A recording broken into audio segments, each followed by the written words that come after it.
1. Well, I've lived here for a couple of years and I know quite a few people. It's an inner city area in South London. The best thing about living here is that people are friendly. Well, in my street anyway. And there's a lot of cultural diversity too, which I like. You can hear different languages and there are lots of different restaurants and cafes. Indian, Chinese, Bengali, Mexican and others. Another positive thing is that there's good public transport so you can get into the centre of London easily. The worst thing about my area is that there's a lot of vandalism and crime. There have been a lot of muggings recently. But last year, after the riots in our area, everybody got together and put messages on a wall supporting the community, which was great. I'm into photography and I took photos of the wall and put them online. My area would be better for young people if there were more free activities for teens. There are things to do here in London, but they are all expensive. It would also be good if we could take part in making decisions about local issues, about things that affect us. 2. I've lived here for 10 years, but I only know a few people because my school is in the centre of London. The best thing about living here is that there are good parks and sports facilities. It's a suburban area with a lot of green spaces. Another positive thing is that the streets feel safe at night because there's very little crime. The worst thing about my area is that there is a lot of heavy traffic. People drive everywhere. Also, in general, in the suburbs people are not very friendly. People keep to themselves a lot. My area would be better for young people if there were more places for teens to hang out, especially in the winter when you can't stay outside. It would also be good if we could have a say in the local council. I think young people have got lots of good ideas, but nobody listens to us. 3. I'm 17 and I've lived here all my life.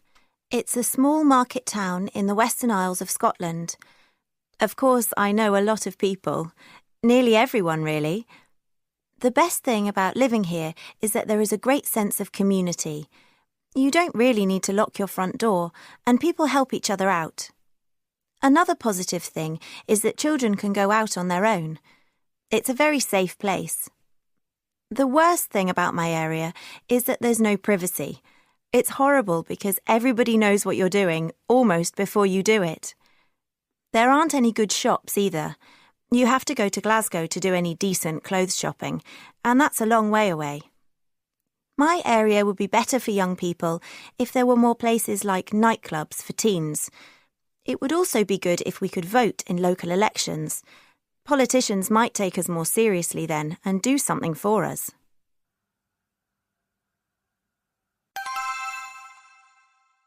Hi there, Lucy. Lucy? Oh, hi, Tom. I didn't hear you. How's things? OK. You? Just sorting out a few things on my bike. Hey, I'm trying to organise something for next Saturday. I thought maybe we could go up to Mortimer Forest, take a picnic, like we did last summer. That's a good idea, but it means we'd have to go on the main road and it's really dangerous. Remember the last time with that lorry? I think we'd better get someone to drop us off and pick us up later. How about asking your dad? Why not? He could take us up there in the van at about 10 and pick us up later around 3ish. So what about the idea of the picnic? That'd be great, but I'm not so sure about the weather at this time of year. It's not much fun having a picnic in the rain, is it? I'd rather we had it somewhere inside. What if we asked Ben? He lives near the forest. Cool. That way we won't get wet if it rains. They've got an old barn and we could maybe use that. That's fine by me, but I'd rather you rang him. I don't know him too well. No problem. I'll do that. So, who should we invite, do you think? Definitely Jason, Ben and Carol. And why don't we invite that new guy, Chris? He's very nice. Don't tell me you fancy him. OK, I'll see if he wants to come. I suggest we do that ride up to the top of the hill. There are some great views up there. What do you think? That would be nice, But it's a bit far, isn't it? And a bit steep too. I'd rather we did something a bit easier, like the ride along the valley to the lake. And then we'd have more time for the picnic. OK, let's do that. I thought you were fitter, Tom. No comments, Lucy. So what are we going to do about food? I think you should make one of your omelettes. I'm not sure, Tom. Let's talk about that kind of thing next week. I've got to get this bike sorted out and go off to my yoga class. All right, but I still want some omelette. See you. Today my guest is Mark Telford, who is here to talk about Sat-Nav and why it sometimes goes wrong. Welcome, Mark. Thank you. So, does Sat-Nav make mistakes? It can do, but it's usually human error that causes the problems. One obvious example is a spelling mistake. There's a famous story about two Swedish holiday makers who typed Carpi, Italy, instead of Capri. They ended up in an industrial town about 600 kilometres from the famous island. That's a big mistake. Well, people don't seem to think for themselves when they use Sat-Nav. Another big problem is that two places often have the same name. There is a palace southwest of London called Hampton Court. There is also a small road called Hampton Court in North London. You can guess where a coachload of school children ended up. 7 hours later, they decided it was time to return to school without seeing Henry VIII's famous palace. You really need to have an idea of where you want to go before you set off, don't you? Yes, but sometimes it is Sat-Nav that sends you the wrong way. There's a village in Yorkshire called Crackpot, with a small, steep road in it. It's really for tractors and locals, but other people get sent up the road and then get stuck in the mud or snow. Locals say that it's time someone did something about it, but there's already a sign and a gate. So, do you use Sat-Nav? I do, but only when I'm trying to find an address in a big city. For example, last year I went to Lille in France. I checked on a map before I left to find out which road I needed from Calais. Then I followed road signs until I reached the city itself. I didn't want to be like a coachload of tourists who ended up 160 kilometres away in Lille, Belgium. Oh, dear.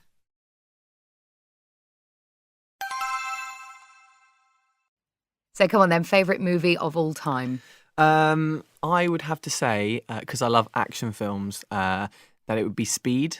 Have you ever seen that? Speed. Yeah, it's with Keanu Reeves and Sandra Bullock. Oh, I like her. She's very good, isn't she? So yeah, I just love any kind of action film. And I remember watching it when I was really young and watching it with my dad.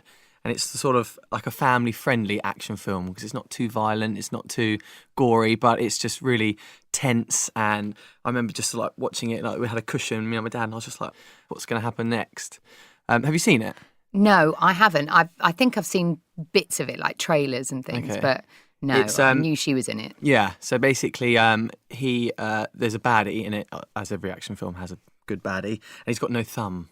I remember that. That was like a memorable bit of it. He had no thumb. And so they sort of hijack this bus, and it's set that it can only drive at a certain speed, hence the name. And so it's just basically driving through the city, and it can't stop. Otherwise there's a bomb and it's going to blow it up. And there's a Keanu Reeves, he's the goodie. He's a policeman, and he jumps on board the bus to try and stop this bomb from going off. And it's just all the different characters are on the bus. It's just really The whole film is on the bus? yeah, but it's well, not at the beginning. It sort of goes onto the bus, but it's. I remember it being so tense and gripping because you just didn't know what was going to happen. You didn't know. Sounds really uncomfortable to watch. Was it not? It's. I just like that kind of that feeling of like pure suspense because you just have no idea if it's going to end well or not, and it did end very well.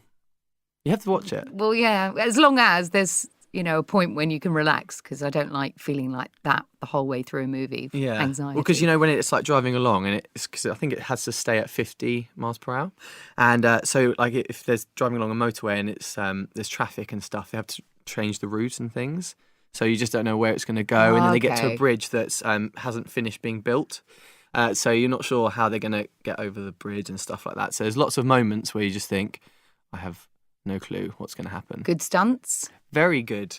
And I heard that he did all his stunts himself, Keanu Reeves. Yes, but he they likes always a bit say of that. action, doesn't he? I guess so. And I think it always helps to have a very good heroine in a film, and she's beautiful, don't you think? Yes, I love her. I think she's very funny, but tell me there's some comedy in there. There's not a huge amount of comedy. It's one of your traditional sort of American blockbuster action films. But there's not many action films with comedy in though, are I there? think that's why I don't watch them. Oh, really? Yeah. What's your sort of your favourite type of film? I don't like to feel uncomfortable, so it's just comedy. Watch really. Speed. Okay.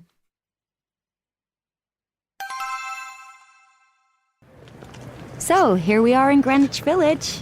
It looks very different from the rest of New York. Yeah, the streets are quite narrow and the buildings aren't as high.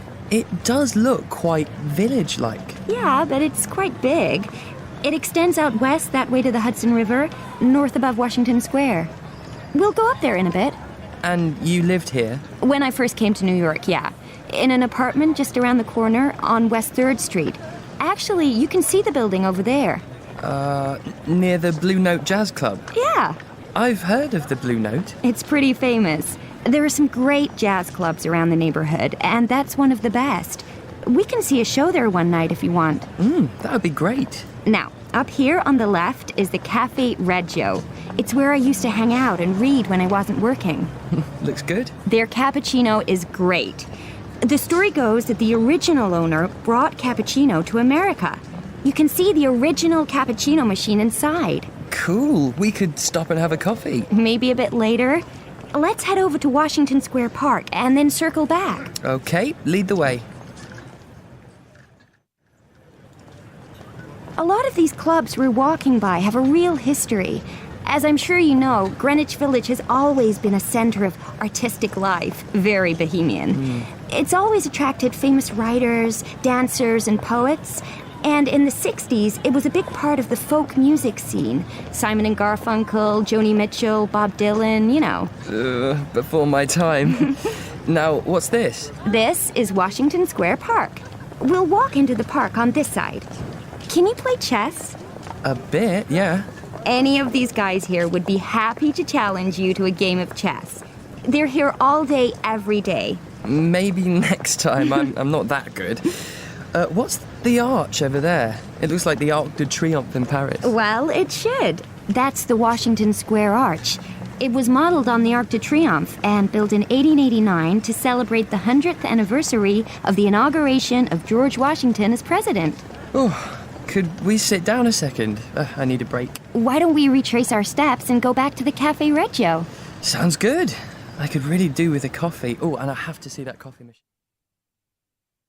Conversation 2. So, this is Radcliffe Square. Wow, is this right in the centre then? Pretty much. What's that? Hold on, let's just get off our bikes. Whew. Right, so that building in front of us is the Bodleian, named after the founder Thomas Bodley. Believe it or not, despite the fact that it's circular, it's actually a library. Cool. Yeah, it gets a copy of every book published in the UK. Who can use it? Any student at the university. Of course, each college also has its own library. You know, the university is divided into colleges, right? Right. How many colleges are there? Just under 40. Well, 38 to be exact. So that means 38 libraries? But they're not all as big as the Bodleian. Anyway, we'll need to get back on our bikes for the next bit. Can you hear me if I talk as we cycle along? Yeah. Okay, but don't go too fast. I'm not very steady on this thing. So, here's the famous Bridge of Sighs, connecting two sides of Hertford College. I've seen the original. What, of the bridge? In Italy, you mean? Yeah, it's in Venice. Beautiful. Okay. We'll go past New College and then on to the High Street. Is that New College there? Yeah. How new is new? Roughly 1370. You're kidding. No, really. Interestingly, the oldest college was actually only founded 100 or so years earlier. Watch out on this corner. That's the schools. It's where the students take their exams. Apparently, the biggest room can seat somewhere in the region of 500 students, although I haven't seen it myself. Anyway, we're turning right here. The street's cobbled, so be careful. How many students are there at the university in total? To be honest, it depends. In term time, you'd probably get upwards of 20,000. Many international students? Some, but most are from the UK. We'll finish by cycling down this way to Christ Church. We can actually go inside if we're quick. It's well worth a visit. Christ Church is another college? Yeah, the biggest and probably the most famous. Have you seen any of the Harry Potter films? No. I have. Well, you'll recognise the Great Hall. It's where they have the feasts in Hogwarts School. You know the bit when Harry and his...